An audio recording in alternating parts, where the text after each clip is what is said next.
Welcome to Influential Entrepreneurs, bringing you interviews with elite business leaders and experts, sharing tips and strategies for elevating your business to the next level. Here's your host, Mike Saunders. Hello and welcome to this episode of Influential Entrepreneurs. This is Mike Saunders, the Authority Positioning Coach. Today we have with us Don Purcell, who's a CPA, Certified Kingdom Advisor, and founder of Clarity Business Coaching. Don, welcome to the program. Thanks so much for having me. You're welcome, and I know that we've had you on before, and I just really love your approach to business and how you work with your clients. And today I wanted to have you back and talk about business productivity, because it's such a critical piece that if someone sees productivity increase and improve, so many things happen exponentially. It's not just improving productivity in this area will do X. You know, a little 1% change here and a 1% change there really has that compound effect. So I'm excited to talk with you about that. So give us a little bit of your background in business and then what led you to kind of focusing on how productivity is one of the pillars that you work with your clients on.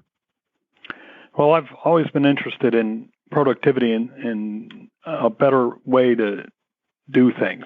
You know, as a high schooler, I almost pursued industrial engineering instead of business, and an industrial engineer is basically a productivity expert, just finding a better way to do various processes. So I've always had an interest in it, and whether it's as a practicing CPA or a financial planner or a business coach, I've just find it very important to find a better way to do things to be more productive, because if you increase by 1% every day for a year, you're 37 times more productive than what you were at the beginning of the year.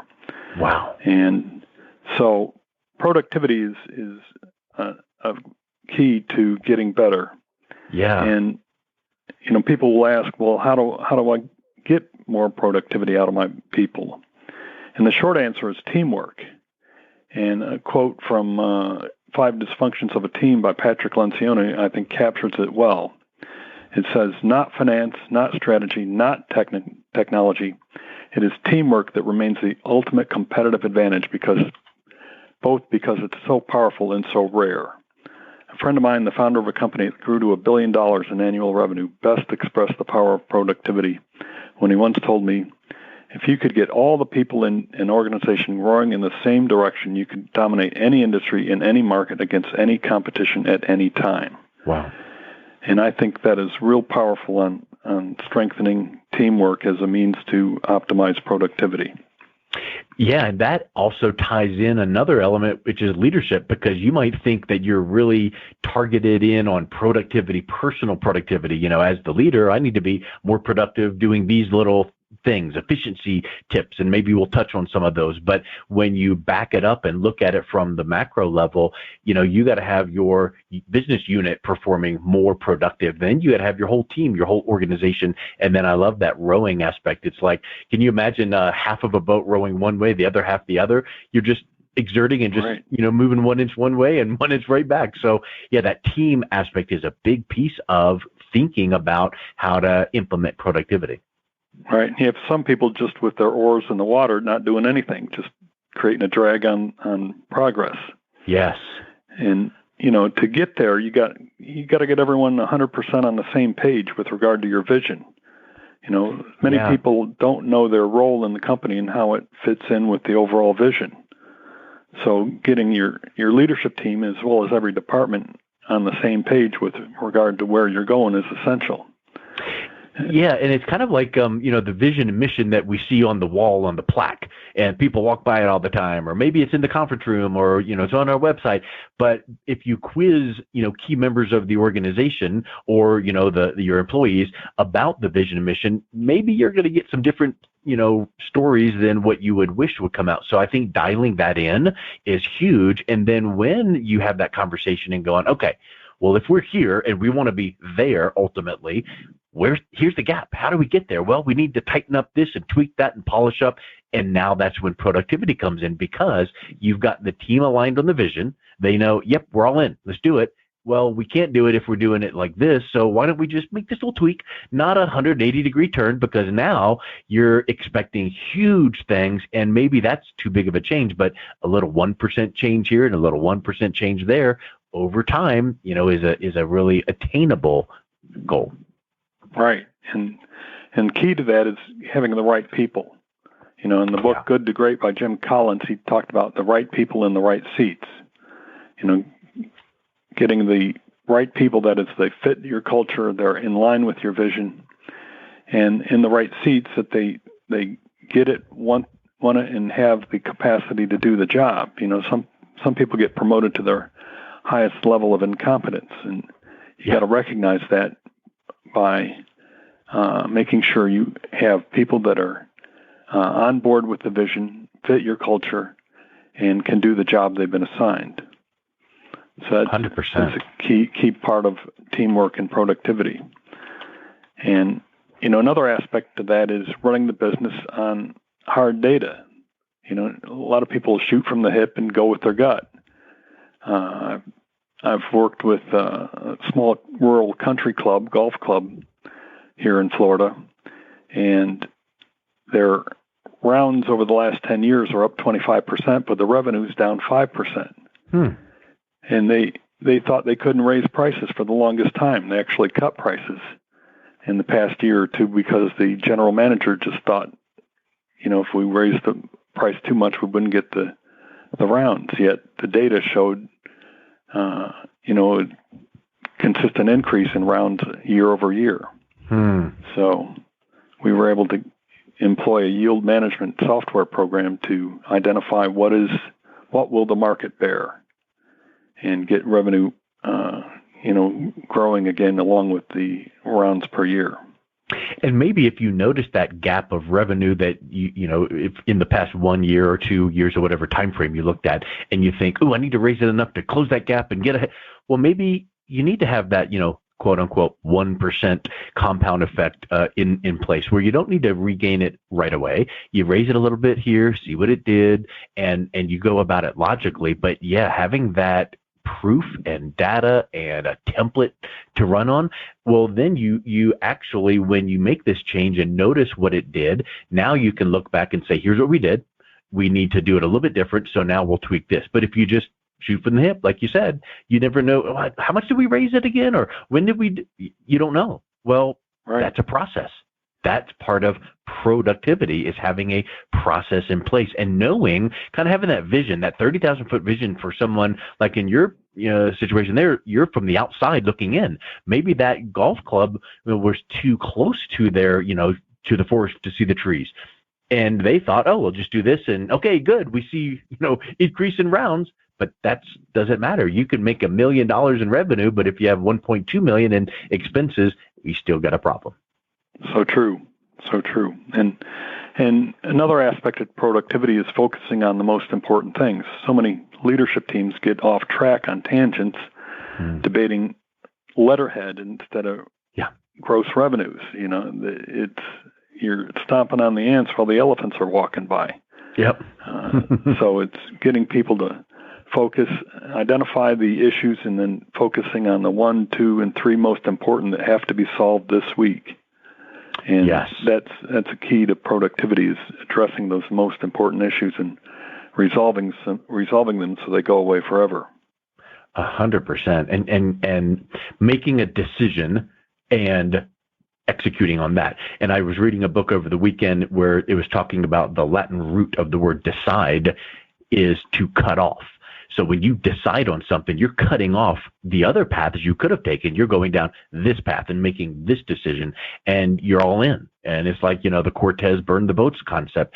You need to be all in and bring all your resources and all your productivity to solve this thing that we're doing, keeping the processes in place so that you can look back to make sure you're doing it the right way. But now all of a sudden you have really fine-tuned that the right way, made the changes, and focused on the highest and best use of that time and that energy. Like you said, not choosing the minutia, but choosing the things that's really going to move the lever. And sometimes that takes someone from the outside looking in to kind of, hey, have you ever considered this piece of it, and why are you doing it this way? And I think that's a really big piece that people, need to really realize, is having that outside perspective is so important. So true. So true. And having a process, like you mentioned, that it's repeatable and successful, and the best way to do it is another key element of a successful business, or predictable success, as I've borrowed from Les McCowan, the author of the book Predictable Success. Yes. And there's another quote, success leaves clues. Well, there's a lot of businesses out there that have had case studies and biographies written about them, and, coaches and consultants that will say, hey, this company, good to great. Here's some examples. Well, successful companies leave clues because they have created processes and standard operating procedures, and you can just see what they did to succeed and model it after yourself. Let's move into effectively executing, one of these big 800-pound gorillas in the room that a lot of businesses roll their eyes about, which is meetings. Just another meeting, in a conference room, on a conference call, on a Zoom, whatever the case is. So many times business meetings are not being run very efficiently. What are some of the techniques that you work with your clients on to make them more effective? Yeah, so that's so true, because people will go to an hour-and-a-half meeting and be bored to tears, and yet they'll spend an hour and a half watching a movie that has little impact on their lives. Right. Or a 3-hour football game. Yeah, so true. So meetings need to be regular, reoccurring, and have real accountability to them. And I, in favor of a structure that begins with a segue of asking what everyone's personal and professional best has been for the past week. So, we take into account the human element and not just be all business all the time. And included in the segue is an opening prayer, because if Christ is with us, who can be against us? Yes. That bringing Christ into the business and pursuing his principles. And second aspect is the weekly scorecard. That's whether you call it KPIs, key performance measures, metrics, whatever. Identify how did we do in the past week. And next is rocks, or what we call priorities. We call them rocks. And whether we're on track or off track with rocks. Next is headlines, what's happening with customers, employees, staff changes, whatever. Identify our to-do list, things that should have been done in the past week, and we should accomplish 95% of what we set out to do at the beginning of the week. And then we come down to issues. That's the meat of the meeting, identifying the 3 most important issues that have to be solved today, whether it's a SWOT analysis, strengths, weakness, opportunities, threats, what's working, what's not working, or any items from the above list, the rocks, the headlines, the to-do list. And finally, you want to wrap up the meeting, and you want to be on time, whether it's a 60-minute or 90-minute meeting. You want to start on time and end on time so you don't blow up everyone's schedule. With the 5 minutes you got left, you recap your to-dos, make sure everyone understands what they're going to be doing in the coming week. Identify cascading messages, that is, who needs to communicate what to whom, and then rate the meeting on a scale of 0 to 10. And identify where you could have improved, so they carry over to the next week. You're constantly making that 1% improvement from week to week. I like that I love that outline, and it needs to be followed, because I'm sure that most meetings are not followed like that at all. And I think the KPIs of going, okay, hey, Bill, you're in charge of accounting. What are the big things you're working on this week? And they're mentioning a couple things. Well, how do you hold them accountable week to week? Well, it's a large part, if you're working as a team, you're accountable to each other. It's the peer pressure that if you're consistently failing to complete your to-dos, or 95% of them on a weekly basis, it's not the system that's not working, it's you that's not working. Yeah. Either you're trying to do too many things in the time given, or you're just not applying yourself on the things you are assigned to do. You should have only 3 to 7 goals or rocks or to-dos. You shouldn't try to accomplish 10 or 15 in a week or in a quarter. You need to keep it simple and short. Identify the most important things and focus on those, because if you focus on those few things, less turns out to be more. You get more done trying to accomplish less. Yeah. Do you find that starting off a meeting toward the beginning, where maybe let's say that accounting is giving their update, and then operations, and then whatever it looks like, but do you ever recap and go, hey, Bill, looks like last week you had said that you're going to work on XYZ. How'd that go? And then now they're able to go, oh yeah. Well, what we did was we accomplished this, and this one we couldn't get. Do you find like you're recapping quickly the previous projections and then checking in on how that went? Well, if you go down the agenda and you identify your to-dos and say they're done or not done, mm-hmm. the ones that are done really don't need any discussion, because everyone knows what the to-do was and it's done. It's those that aren't done that may rise to the level of one of the three most important issues to resolve, and identify what the problem is and not accomplishing what you set out to do. Mm-hmm. So it's one thing that comes to my mind in like, if I were to think, ooh, how could I recommend making a meeting more effective? And all of those bullet points that you had mentioned should be included in a meeting. I wonder if would this make sense? And again, every company and every industry is different, but I'm thinking of it from the educational standpoint of, it's called the flipped classroom. Have you ever heard of that before?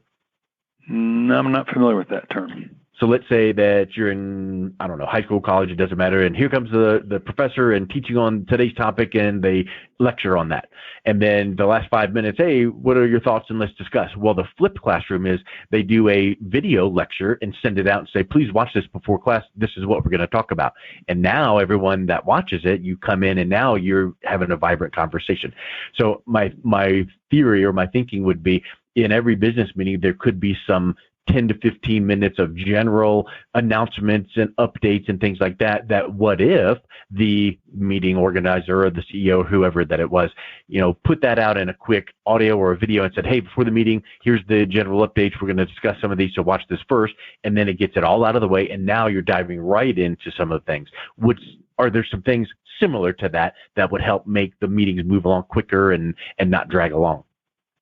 Well, you don't want a lengthy report from each department head. Yeah. Of just to prove that they're working. Yeah. The proof is in what they've completed, whether it's quarterly priorities, annual goals, or weekly to-dos. And the leadership team, along with the boss, should form what is the most important things to address, so that everyone leaves the meeting with their work cut out for them clearly, and you don't wait a month or a quarter to have the meeting. You meet every week, so you're constantly addressing the most important things. Because if you let a quarter go by without meeting, you may have lost 90 days of productivity, because people show up at the end of the 90 days not having done much, if anything, on their projects. So that's a great point. By having the weekly meetings, everyone stays at high level of productivity because they know exactly what's going to be required of them come the following week. Excellent. That is spectacular. I agree 100%. Too many times people think, we'll push that meeting, but you're being counterproductive. You get in, get out, be efficient, and make these meetings really, really quick and fast moving and helpful. And then when you have them weekly, I remember I was consulting for an organization that had about 25 to 30 people in these weekly meetings. And they would go around the room and do exactly what you said. Actually, they would open up in prayer. They would go around the room and go, okay, give us your quick update. What did you do last week? What are you looking to do this week? And just boom, it just went around and around. And I remember at first thinking, because it was like several years that I would attend these meetings each and every week with them. And I was like, man, why does accounting need to sit in hearing what operations is or what manufacturing is doing or what the field workers are doing? But I found myself hearing, oh, well, this person mentioned this. And then after the meeting, I would go, oh, hey, what we ought to do here is, and you find that when everybody has the thumbnail sketch of what the whole organization is doing, it creates some good cohesiveness and good interaction. So true. So true. And people come to rely and trust one another, really solidifying the team as a whole. Yes, 100%. Well, let's move on to our last thought and wrap it up. But what do you find when you are consulting with clients? Some of the stages and steps that they need to move through so that they can dial in that predictable success and not just throw it up against the wall and let's see if this works. Well, every business goes through several stages. The first is always early struggle. That is when a business seeks to find its footing, its market, its price points, struggling to find paying customers. And then if they're successful, the next stage is called fun. That's when everything's clicking, sales are rolling in, cash flow is strong, everyone's having a lot of fun because the excitement of the launch of a relatively new business. But after a while, all the new volume of business creates what we call whitewater. That's where, everything's choppy. The old way of doing things aren't working anymore. You have to adapt to the new realities of being a larger, more mature business and navigate out of the rocks going through whitewater. And if you do that well, you're going to find yourself at predictable success, where day in, day out, you're growing, you're being more productive, you're doing that 1% per day increase of productivity every day. Mm-hmm. But if you don't review, if you just let the flywheel go without giving a good shove every now and again, you can end up in treadmill. And treadmill is a lot of activity, but not going anywhere. You've lost sight of the vision. People are just going through the routine. And if they don't correct and get back to predictable success, they might end up in what we call the big rut. And a rut is nothing but a grave with the ends kicked out, And again, if you don't correct and get back to predictable success, you end up in death rattle. And very few companies survive death rattle in their current form. They go through liquidation or fire sale or bankruptcy. So it's important to recognize where you are in that growth stage so that you can make corrections and be at the pinnacle of predictable success. And I would think that another element of that is something that you probably see over and over, which is, oh, well, we tried that thing, Don, and it just didn't work. Well, you got to give it time. You got to, keep it on and do know that you're doing it the right way and just give it time to let the results come. 10 minutes of doing that thing or 10 weeks or whatever the time frame is may not be enough. So you need to give it enough time to gain that traction, right? So true. And there's different types of leaders. You may have a visionary that comes to every meeting with 20 new ideas, 19 of them are junk, but that one idea will change the world. Yep. But great ideas are a dime a dozen. It's the planning and execution of the idea that makes money. Yes. So you need someone who is grounded in the day-to-day duties. We call them an integrator or chief operations officer that takes the vision from the visionary and integrates it throughout the company and applies it on a consistent basis. Because if you let the visionary control the company, he or she's going to see a new idea the following week and go after that and take the whole company with him and not have the stamina to finish it through and come up with another new idea and lurch to the left going after that, and back and forth it goes. And after a few months, people throw up their hands saying, where are we going? What are we supposed to do? Yep. So you need that grounded integrator to apply the execution and the planning on a consistent basis with the visionary's idea. Yeah. And unfortunately, there are 5 times more visionaries than what there are integrators. Yeah, it's easy to have some great, cool ideas, but now when it comes time to getting it done, That's where the rubber meets the road. I agree. Yeah. And a lot of great companies had both. Ray Kroc had Norm Turner, who was his operations guy. Henry Ford had James Cousins. Bernie Marcus with Home Depot had Arthur Blank. So it was a team of a visionary and an integrator that make great ideas into successful companies. Yes. Well, Don, it was so great chatting with you today here about productivity. If someone listening to this would have some questions on how maybe you could have that bird's eye view of their organization and give them some tips and guidance, what's the best way that someone should reach out and connect with you? They can connect at my website, cbizcoach.co. That's the letter C, BIZCOACH.co. Or my 800 number, 800-344-1CPA. It's 800-344-1272. Excellent. Well, Don, thank you so much for coming on the program today. It was a real pleasure having you on. Thanks so much, Mike. Appreciate it. You've been listening to Influential Entrepreneurs with Mike Saunders. To learn more about the resources mentioned on today's show or listen to past episodes, visit www.influentialentrepreneursradio.com.